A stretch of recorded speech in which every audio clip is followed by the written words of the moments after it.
అతిపెద్ద షాపింగ్ ప్రపంచం సిఎంఆర్ మన నిజామాబాద్లో రాంపోతినేని గారిచే సెప్టెంబర్ 27న గొప్ప ప్రారంభం. నమస్తే, నేను Keshav. Welcome to Suman TV. Tirumala Tirupati దేవస్థానం చుట్టూనే రాజకీయాలన్నీ నడుస్తున్నాయి. అయితే ఇప్పుడు 28వ తేదీన ఏపీ విపక్ష నేత జగన్మోహన్ రెడ్డి తిరుమల పర్యటనకు వెళ్ళబోతున్నారు. అలిపిరి నుంచి కాలినడకన దేవస్థానానికి చేరుకుంటారనేది ఆయన ఇచ్చినటువంటి డిక్లరేషన్. అలానే వైసీపీ యంత్రాంగం మొత్తం కూడా ఈ యాత్రకు సంబంధించి ఏర్పాట్లు చేస్తుంది. ఇప్పుడు ఒక ఆసక్తికరమైనటువంటి చర్చని అధికార పార్టీకి సంబంధించి, అధికార కూటమికి సంబంధించినటువంటి నాయకులు లేవనెత్తుతున్నారు. గతంలో డిక్లరేషన్ ఇవ్వకుండా, అంటే అన్య మతస్థులు తిరుమల శ్రీ వెంకటేశ్వర స్వామిని దర్శించుకునేటప్పుడు ఆ స్వామి పైన నమ్మకం ఉంది అంటూ డిక్లరేషన్ ఇవ్వాలి. కానీ జగన్మోహన్ రెడ్డి గారు ఏ రోజు కూడా అలాంటి డిక్లరేషన్స్ ఇవ్వలేదు అనేది ప్రధానమైనటువంటి విమర్శ. ఇప్పుడు విపక్ష నేతగా, సీఎం హోదాలో ఉండి వెళ్ళడం వేరు, విపక్ష నేతగా ఉండి వెళ్ళడం వేరు. కాబట్టి విపక్ష నేతగా ఉన్నటువంటి జగన్మోహన్ రెడ్డి డిక్లరేషన్ ఇస్తారా ఇవ్వరా అనేటువంటి అంశం చుట్టూ రాజకీయం నడుస్తుంది. సవాళ్ళు, ప్రతి సవాళ్ళు కూడా నడుస్తున్నాయి. అసలు ఈ డిక్లరేషన్ ఏంటి, ఎప్పుడు వచ్చింది, ఈ డిక్లరేషన్ని అమలు చేయడానికి ఉన్నటువంటి విధి విధానాలు ఏంటి ఒకసారి చూద్దాం. ఆ డిక్లరేషన్ ఫార్మేట్ ఏ విధంగా ఉంటుంది. ఇది 1933లో, అంటే బ్రిటిష్ రాజ్ ఉన్న సమయంలోనే తిరుమల తిరుపతి దేవస్థానం ఒక ఆనవాయితీగా అన్య మతస్థులు తిరుమల శ్రీ వెంకటేశ్వర స్వామి దర్శనానికి వెళ్ళేటప్పుడు ఆ స్వామి పైన నమ్మకం ఉందని తెలియజేస్తూ ఒక డిక్లరేషన్ ప్రతిపైన సంతకం పెట్టడం అనేది ఆనవాయితీగా అమలు చేస్తూ వస్తున్నారు. ఇది బ్రిటిషర్స్ వెళ్ళినా, అంటే ఆంగ్లేయులు వెళ్ళినా కానీ స్వామివారి దర్శనానికి ఈ పద్ధతిని అనుసరించారు. గతంలో కూడా చాలామంది ప్రముఖులు, భారత రాష్ట్రపతి APJ Abdul Kalam, even UPA చైర్పర్సన్గా అప్పుడు ఉన్నటువంటి సోనియా గాంధీ, కాంగ్రెస్ పార్టీ అధినేత్రి అయినటువంటి సోనియా గాంధీ కూడా డిక్లరేషన్ ఇవ్వడం ద్వారానే తిరుమల వెంకటేశ్వరుని దర్శనానికి వెళ్ళారు. ఇప్పుడు జగన్మోహన్ రెడ్డి ఈ డిక్లరేషన్ ఇస్తారా ఇవ్వరా అనేది రాజకీయపరమైన చర్చ. అయితే డిక్లరేషన్ ఏ విధంగా ఉంటుందో ఒకసారి మనం చూసే ప్రయత్నం చేద్దాం. డిక్లరేషన్కి సంబంధించినటువంటి ఒక ఫార్మేట్ని, రూల్ నెంబర్ 136 అనేటువంటి టీటీడీ నియమావళిలో 136వ నిబంధన ప్రకారం ఒక నమూనాని టీటీడీ తయారు చేసింది. ఆ నమూనా పత్రంలో అడిగినటువంటి వివరాలని ఫిల్ చేయడం ద్వారా దానిపైన సంతకం చేస్తూ తమ సమ్మతిని తిరుమల దేవస్థానానికి తెలియజేస్తే దర్శనానికి అనుమతించడం అనేది ఆనవాయితీ. ఆ ప్రతిని ఒకసారి మనం చూద్దాం. ఇది తిరుమల తిరుపతి దేవస్థానం డిజైన్ చేసినటువంటి ప్రతి. ఈ ప్రతి 3 భాగాలుగా ఉంటుంది. ఈ 3 భాగాల్లో ఒక కాపీ తిరుమల దేవస్థానానికి వెళుతుంది, అలానే మరొకటి పేష్కార్స్ ఆఫీస్కి వెళుతుంది, మరొకటి ఎవరైతే దర్శనానికి వస్తారో వారికి ఇస్తారు. ఇది ఇక్కడ ఉన్నటువంటి ఆనవాయితీ. ఈ 3 ప్రతుల్ని కూడా 3 భాగాలుగా రాసి రెడీమేడ్ ఫార్మేట్లో ఉంటుంది. ఆ ఫార్మేట్ని ఫిల్ చేయాల్సినటువంటి అవసరం ఉంది అన్యమతస్థులు అనేది తిరుమల రూల్స్, నియమావళి చెప్తున్నటువంటి అంశం. ఒకసారి చూద్దాం ఇందులో ఇంకా ఏమేమి అంశాలు ఉన్నాయి అనేది. తిరుమల రూల్ బుక్ పొజిషన్ ప్రకారం చూస్తే కూడా ఇందులో డైరెక్ట్ హెడ్డింగ్ అన్నిటిలోనూ కూడా సేమ్ రెప్లికా ఉంటుంది. ఇదే కాపీ ఈ 2 భాగాలు అటుపక్క ఇటుపక్క కూడా ఉంటుంది. కాబట్టి ఒకసారి దీన్ని పరిశీలిద్దాం. ఈ declaration form Tirumala Tirupati Devasthanam Tirumala form of declaration to be furnished by a non Hindu pilgrim for admission into Shri Tirumala temple. Tirumala temple దర్శనానికి వెళ్ళేటువంటి నాన్ హిందూస్ ఇచ్చేటువంటి డిక్లరేషన్ ఫార్మేట్ ఇది. అలానే ఇక్కడ రూల్ పొజిషన్ కూడా వివరించారు.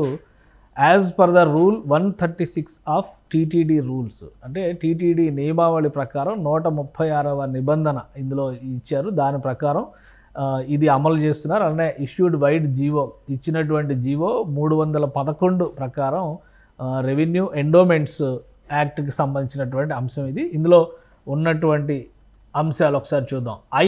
అంటే ఎవరైతే ఈ నాన్ హిందూ డిక్లరేషన్కి వెళ్తారో వాళ్ళ పేరు రాసుకోవాలి. Belong to some religion. ఎవరైతే వాళ్ళు నాన్ హిందూ అంటే హిందూ కాకుండా ఎవరైనా కానీ, క్రిస్టియన్ కావచ్చు, ముస్లిం కావచ్చు, బుద్ధిస్టులు కావచ్చు, జైన్స్ కావచ్చు, సిక్కులు కావచ్చు, ఏదైతే రిలీజియన్గా గుర్తింపు పొందుతుందో వాళ్ళందరూ కూడా ఇక్కడ డిక్లరేషన్ ఫామ్ పైన సంతకం పెట్టాల్సి ఉంటుంది అనమాట. అందులో అడిగినటువంటి వివరాలు ఏమో చూద్దాం. However I have faith in lord Venkateswara and reverence to him and to his worship.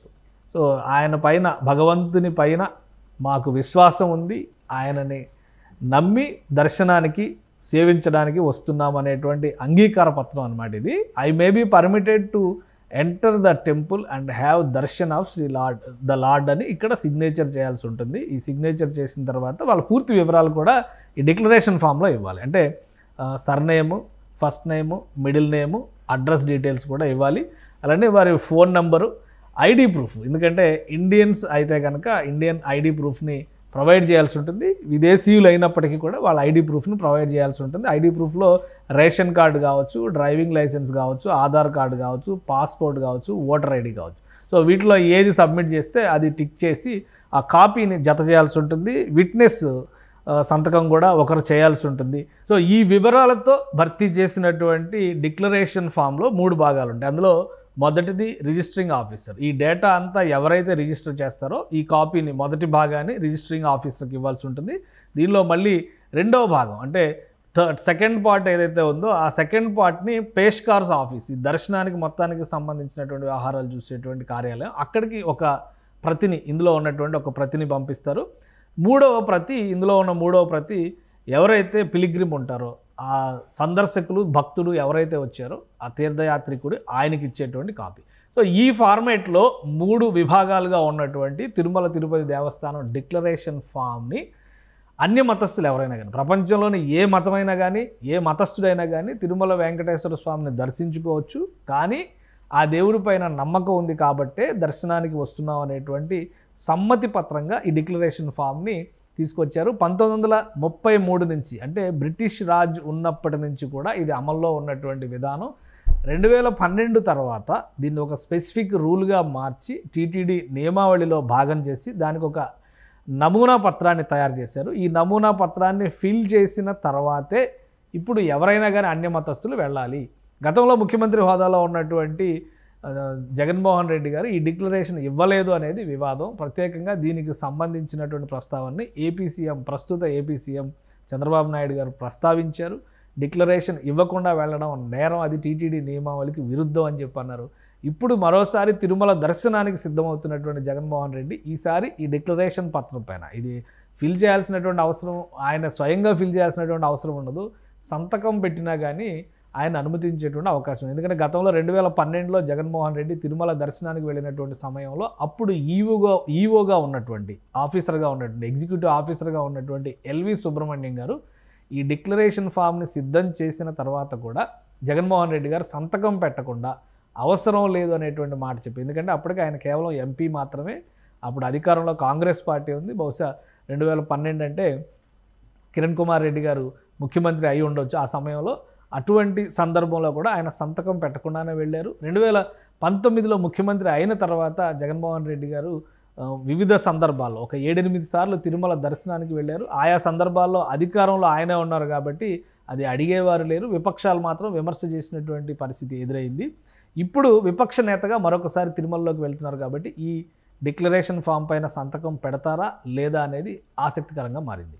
Suman టీవీలో మీ పర్సనల్ అండ్ బిజినెస్ ప్రమోషన్స్ కోసం కింది నెంబర్కి కాంటాక్ట్ చేయండి.